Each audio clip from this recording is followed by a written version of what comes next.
გამარჯობათ. ბევრჯერ გამختარვარ მოწმე, რომ თითქოს იმ ბავშვებმა და უფროსებმა, ვისაც ასე თუ ისე ნასწავლი აქვს ინგლისური ასოები, მაინც არასწორად გამოთქვამენ, მით უმეტეს ხმოვან ასოებს. ამის გამო გადავიღო ვიდეოები, სადაც მაქსიმალურად შევეცდები გასაგებად აგიხსნათ ასოები.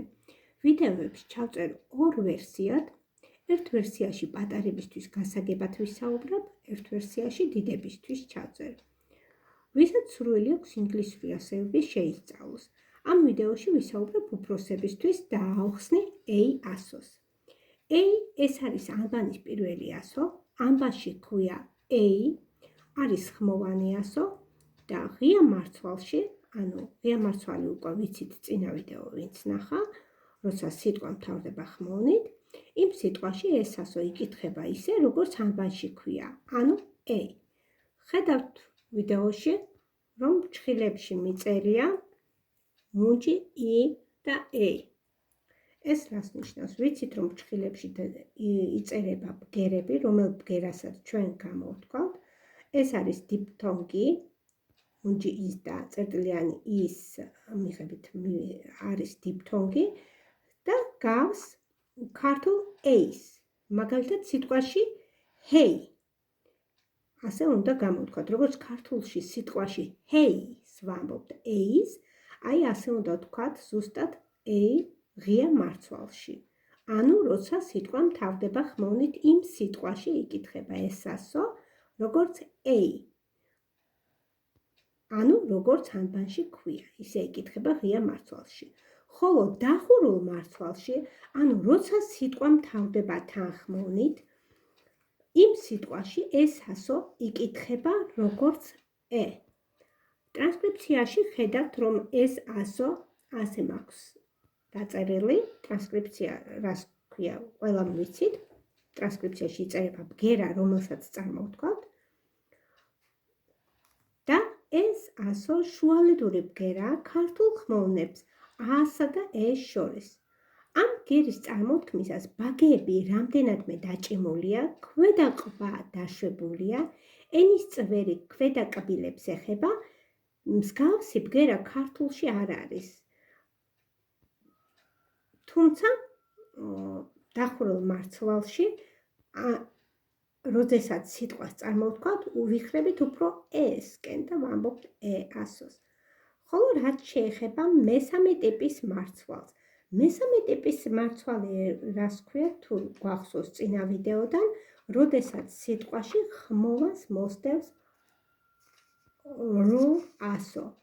ამ შემთხვევაში R ასო, A-ს მოსდევს R ასო, იკითხება A. ტრანსკრიფციაში მითითებული გვაქვს ეს ბგერა, A ასო და ორი წერტილი და წარმოიქმნის R. ეს ასო, ეს ბგერა, უფრო სწორედ, წააგავს ქართულ ბგერას A-ს, სიტყვაში გააღებს და ამ ხმოვანის წარმოსაქმნელად ენის წვერი არ ეხება ქვედა კბილებს. ბაგეები ნეიტრალურ მდგომარეობაშია, ანუ არც დაჭიმულია და არც წინ წამოწეულია. და ასე უნდა წარმოვთქვათ ეს ასო A. R უნდა ჩავტოვოთ ყელის სიღრმეში. და ვეცადოთ ისევ წარმოვთქვათ. მაგალითებში უფრო გავიგებთ შემდეგ მაგალითებზე მოგიყვანთ და უფრო გასაგები იქნება თქვენთვის. რაც შეეხება მეოთხე ტიპის მარცვალს. მეოთხე ტიპის მარცვალია, როცა A ასოს მოსდევს R ასო. R ასო და მუნჯი I ერთად როცა მოსდევს, ამას ქვია უკვე მეოთხე ტიპის მარცვალი. და მეოთხე ტიპის მარცვალში ასო A იკითხება როგორც E-ა.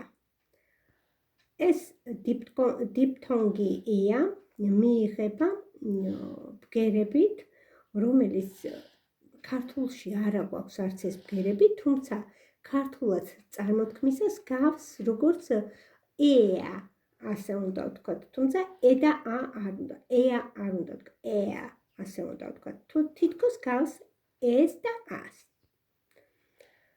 ამ 4 ტიპის გარდა ასევე გვაქვს ასოთა შეხამებები, სადაც სხვადასხვანაირად გამოვთქვათ ჩვენს A-ასოს. აი მაგალითები ვნახოთ. მარცვლის ტიპი, ეს როგორ კითხულობთ. ღია მარცვალში, ანუ ხმოვანი ასოთი, როცა მთავრდება სიტყვა H, მაგალითად name, game, plane, lake, make. დახურულ მარცვალში, ანუ როდესაც სიტყვა მთავრდება თანხმოვნით, იმ სიტყვაში ეს ასო იკითხება როგორც მაგალითად bag, can, map, stand. როდესაც სიტყვაში მესამე ტიპის მარცვალში, როდესაც სიტყვაში A-ს მოსდევს რო, R, ამბანში R ქვია, თუმცა როს ვაიზახით ამასოზე, რომ უფრო მარტივად გასაგები იყოს თქვენთვის, მაშინ იკითხება გრძელი A და როს ყელში ვტოვებთ. Car, far, park, dark, far. ხოლო მეოთხე ტიპის მარცვალში, როდესაც A-ს მოსდევს რო და მუნჯი, მაშინ იკითხება air, მსგავსი air. Care, rare, compare, hair. და კიდევ ასოთა შეხამები, როდესაც A-ს მოსდევს წერტილიანი I და R, მაშინაც იკითხება air, hair, chair, pear. A და Y, A და I ასოთა შეხამება, ამას ვეძახით ასოთა შეხამებას, როდესაც ორი ასოთი მივიღებთ ერთ ბგერას, ან შეიძლება ორი ბგერა იყოს, მაგრამ მაინც ასოთა შეხამებით მივიღოთ. ანუ E და Y-თი, E და I-თი მიიღება A. Play, day, say, rain, pay. E და N, S რომ მოსდევს N, S რომ მოსდევს F, S რომ მოსდევს S-ი და კიდე მოსდევს თანხმოვანი, S რომ მოსდევს T და H-ი, S რომ მოსდევს L, მაშინაც მივიღებთ ბგერა R-ს, გრძელ R-ს. R. Plant, branch, after, grass, glass, past და ასე შემდეგ. A-ს თუ მოსდევს ორი L, იმ შემთხვევაში მივიღებთ ბგერას all. ერთი L თუ მოსდევს A, ხოლო ორი L თუ მოსდევს O. ასევე თუ მოსდევს L და K, მაშინაც O. All, tall, chalk, talk და ასე შემდეგ. W-ს თუ მოსდევს A და R-ს ასოთა შეხამება, მაშინ მივიღებთ was. Was, what, wash. W-ს თუ მოსდევს H და მოსდევს A, მაშინაც war. A-ს თუ მოსდევს W, მაშინაც მივიღებთ O's და A-ს თუ მოსდევს NGE, ან E და U-ს თუ მოსდევს G და H, მაშინ მივიღებთ O's. აი სულ ეს იყო, რისი თქმაც მინდოდა თქვენთვის A-ასოს შესახებ. ერთი მოსმენით შეიძლება ცოტა რთული მოგეჩვენოთ, რადგან ეს ყველაზე რთული ასოა მართლაც, მაგრამ ამ პირველ ასოს თუ ისწავლით ყველა ასოთა შეხამებაში, დამიჯერეთ, რომ სხვა ასოებს ძალიან მარტივად გადალახავთ. თუ რამდენჯერმე მოусმენთ, გაიგებთ და შეისწავლით. მადლობას გიხდით, წარმატებებს გისურვებთ.